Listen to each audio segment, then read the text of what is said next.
Special Edition.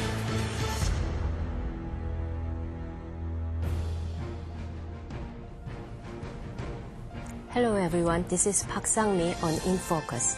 All over the world, eyes are on North Korea and its future following its longtime leader Kim Jong-il's death. Successor Kim Jong-un's moves will not only decide North Korea's fate, but will also have great influences on inter-Korean relations as well as other parts of the world. Wrapping up In Focus specials on the impact of Kim Jong-il's death, we'll discuss some of the forecasts made regarding North Korea's future with our expert guest today. To discuss this issue, we have two expert guests in the studio. Sitting on my right is Dr. Kim Tae-woo, the president of Korea Institute for National Unification. Welcome to the program, Dr. Kim. And sitting on my left is Professor Choi Jong-gun in the Department of Political Science at Yonsei University. Welcome. Well, to begin with, let's discuss what's happening in North Korea, the current state of North Korea. We are very much interested in how the transition of power is taking place. Is it going smoothly? Well, the Pyongyang's power succession game is going on. It's kind of a drama. Well, outwardly, they must be very busy with the preparation of the funeral process, but internally, I think they will be even busier with how to consolidate their power base. The Kim Jong-un and his supporters are already taking key positions in party, military, and government.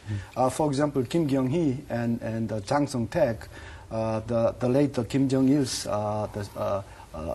brother-in-law and sister, are already controlling within the party. And Lee Young-ho, has a strong grip on military, and Premier Choi Young-nim is upholding the new leader from the government. So I think they will be trying desperately to accelerate legitimization and the institutionalization of the power base. So during this condolence period, hopefully, I think nothing will happen because they are so busy internally. Well, Professor Choi, what do you think about the succession of power to Kim Jong-un? I totally agree with Dr. Kim. Obviously, passing of Kim Jong-il was sudden, but not unexpected. He had a first stroke about 4 years ago, 3 years and 8 months to be exact. And I'm sure since then, they've been preparing and making a lot of manuals in terms of preparing the funeral in the aftermath of his passing. Obviously, his death was not unexpected, but it was rather sudden. Mm-hmm. And as Dr. Kim was talking, pretty much I think that, Kim Jong-un is 28-year-old youth, to be honest with you, and he will be supported by a lot of factions and groups.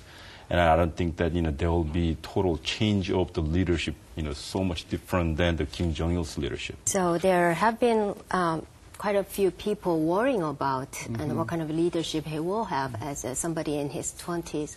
So what do you think? Do you think he will have a lot of difficulties? It's true that he is inheriting a much more problematic North Korea than one his father did 17 years ago. The North Korea is more isolated than before, and its economy is faltering. And what is more significant is his father, Kim Jong-il, belatedly started to groom the successor only after a stroke in 2008 forced him to face his own mortality. So this leaves North Korea with a leader less than 30 years old and with less than 3 years old to practice governing the problematic countries replete with so many economic and political and national security problems. So this is a problem. Nevertheless, there are many other reasons why many experts believe Kim Jong-un will prevail eventually. First of all, he has a legitimacy from his own pedigree. He's grandson of Kim Il-sung and son of Kim Jong-il. And also, China already showed a strong support for him. And his own supporters are already doing its job excellently in military party and government.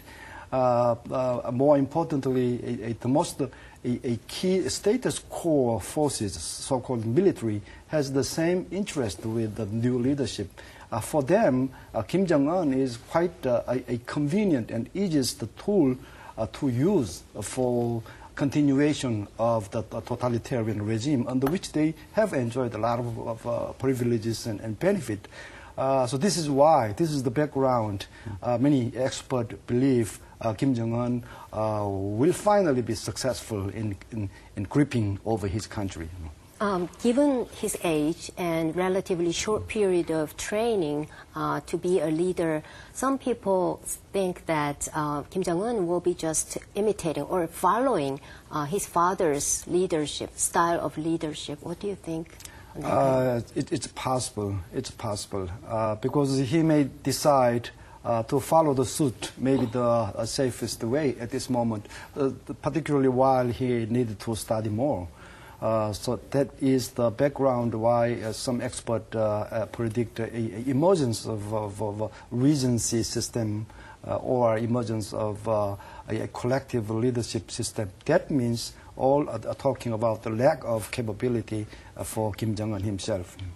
I see. Do you agree with Well, I Dr. have a little bit different thought. You know, if you look around the world, many innovators, inventors, and venture capitalists, they will succeed in their 20s. You know, inventor of the Facebook is also still in 20.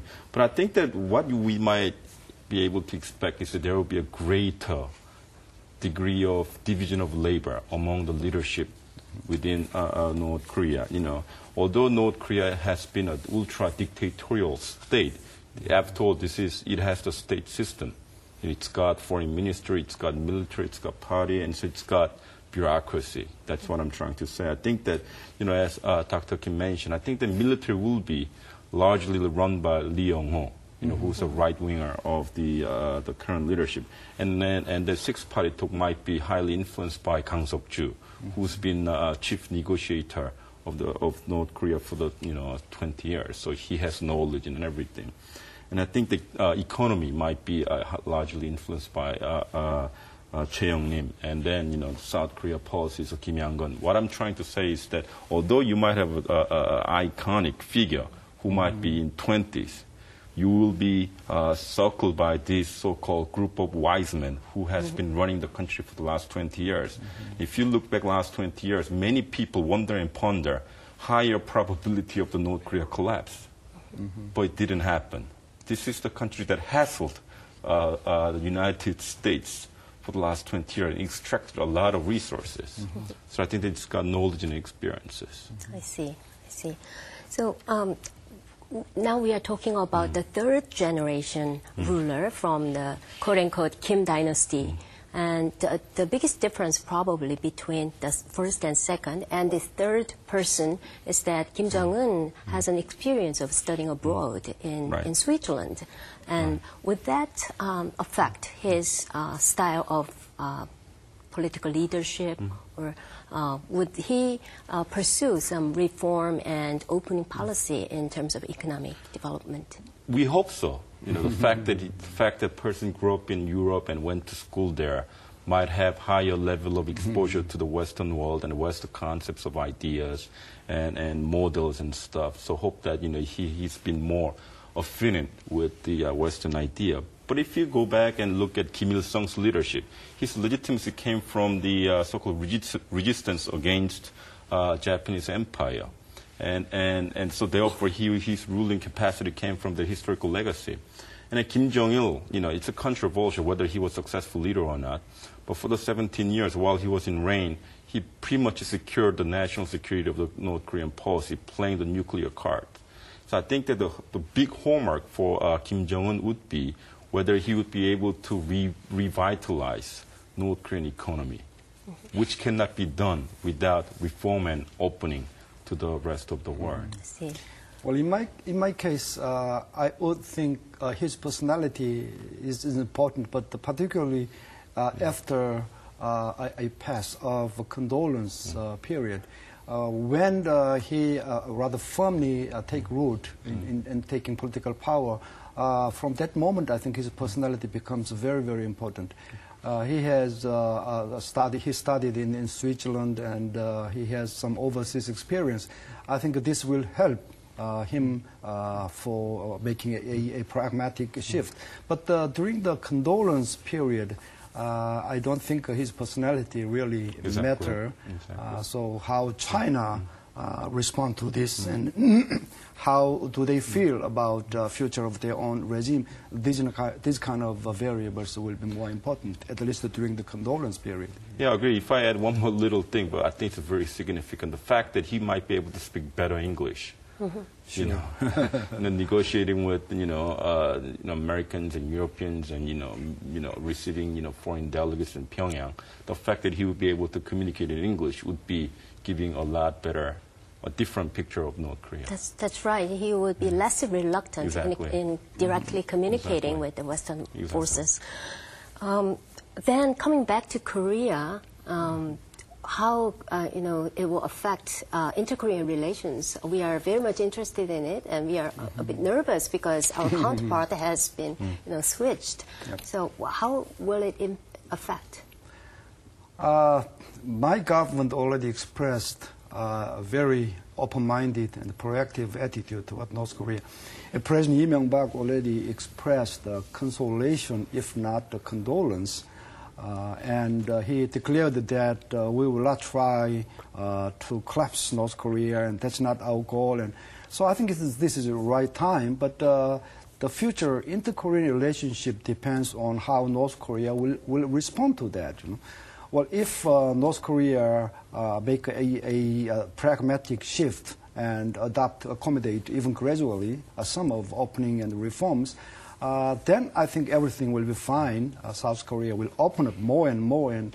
But if North Korea respond with another nuclear weapon test and missile launch and military provocations, then I think our open mind will be closed once again. So I would say the majority portion of inter-Korean relations depends on how North Korea behave from now on. I see. I think we need to be more specific about what we mean by open, so that we give better and clear signal to North Korea, hey, we are open. I think that, the president's gesture right after the passing of Kim Jong-un has been really, really constructive. And however, I think that, overall, we need to come up with a so-called reset mind, vis-a-vis North Korea.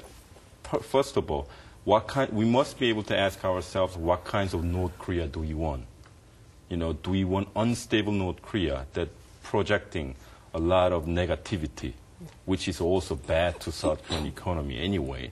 So then I think that we want a stability in Pyongyang, whether it's a Kim Jong-un or the military, whoever.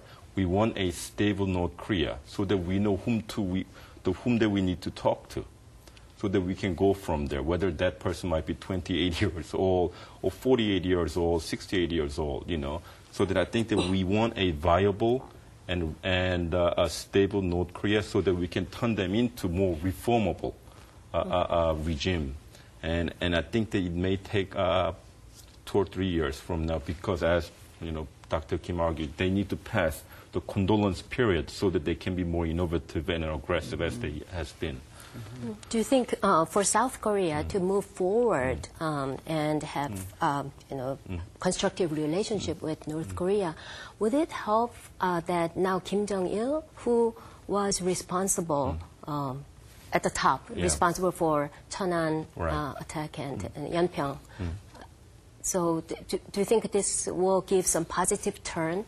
I think it gives us not only an opportunity, but also a challenge. What I mean by reset is that we need to somehow come to the terms with the past that Kim Jong-il generated in terms of pain and opportunity. I mean, this is the real leader that two of our South Korean presidents went up there and, making agreements. But he passed. So therefore, we are opening up a new chapter in the inter-Korea relations. So therefore, it's an opportunity meaning that we need to reset and therefore closing their chapters and go forward. Hey, we're going to close this chapter, so we are open-minded for the future. You know, it was your father's fault. Well, you know, that's... Speaking of military provocations, which we have had with North Korea, do you think there is a possibility that Kim Jong-un will be engaged in this kind of provocation in the coming years? Well, everything is uncertain, so nobody can make an exact and precise forecast on that. But theoretically speaking, I don't think they will have enough leeways or flexibility to think about the military provocation, at least during the condolence period. So I personally pay attention to the period after the condolence period. So during the condolence period, I think North Korea is less likely to commit the military provocation. I mean, one of the conventional wisdom in South Korea is that if the succession politics fails and there's a big power struggle among the various factions of North Korea, we might be expecting, a high degree of conflict among them, which will, generate spirals of inter-Korea relations because they will provoke us. I think I disagree, because even if we go through really least likely a probability of power conflict within Pyongyang, why would they attack South Korea? Because they will know that they will lose. And secondly, why would they have another enemy while they're conducting on the power struggles? Theoretically, anything is possible. And but I think that it's really least plausible in a sense that they will invoke any provocation even after the condolence period. I see. So such provocation will not only harm inter-Korea relations, but it will also anger other partners like China or the U.S. So let's talk about Korea-China relationship. It seems like in recent years, North Korea is depending more and more on China's support. So what will happen? We have a difficult time in our relationship with China. I'd like to pay attention to last 2 years. Last 2 years, North Korea conducted a second nuclear test, and they committed the provocations like Cheonhan and shelling on our island of Yeonpyeong-do. But during the last 2 years, there has been even more interchanges between two governments.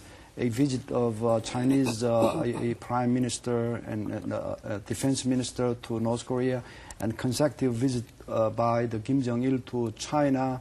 And there are many other exchanges increasing. For example, the trade between two countries doubled during that period.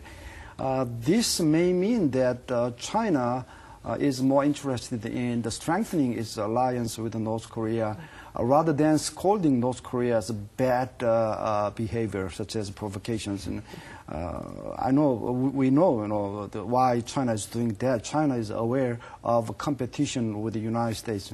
The United States initiative in this area is now being regarded by China as a U.S. initiative to encircle and check China.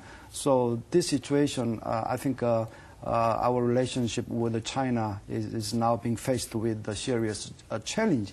Nevertheless, China is a so important country to our security and to our unification forecast. So I think this is a big task for South Korean government, how to take care of our relationship with China. So you think this second honeymoon-like relationship between North Korea and China will continue through Kim Jong-un's regime? That's right. Would you agree? I agree. We know that China is our #1 trading partner, and we recording enormous amount of trading surplus. And we always say that China is a very important country in any dimension of South Korean diplomacy and economy and social life. But I don't think that we did a good job to send our signals to Chinese leadership that, hey, you are really important to us.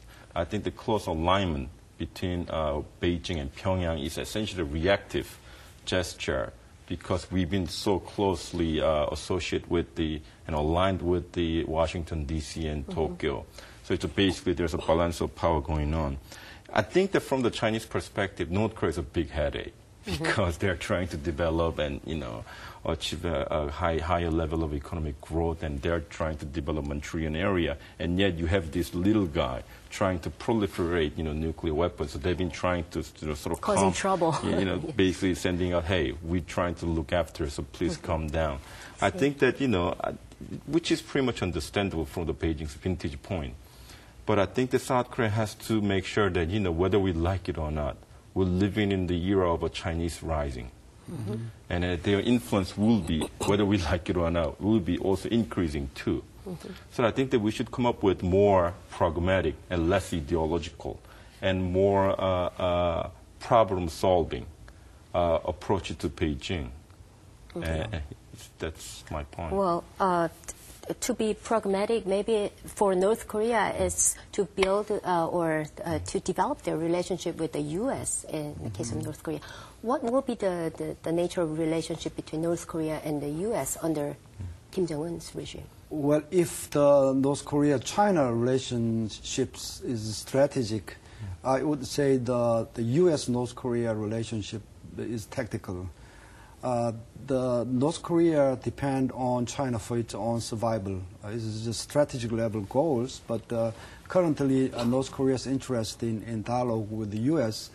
Is pursuing some tactical goals, such as food, money, and other assistance from the United States, which may be needed to celebrate their great, strong nation next year. But this is a good sign anyway.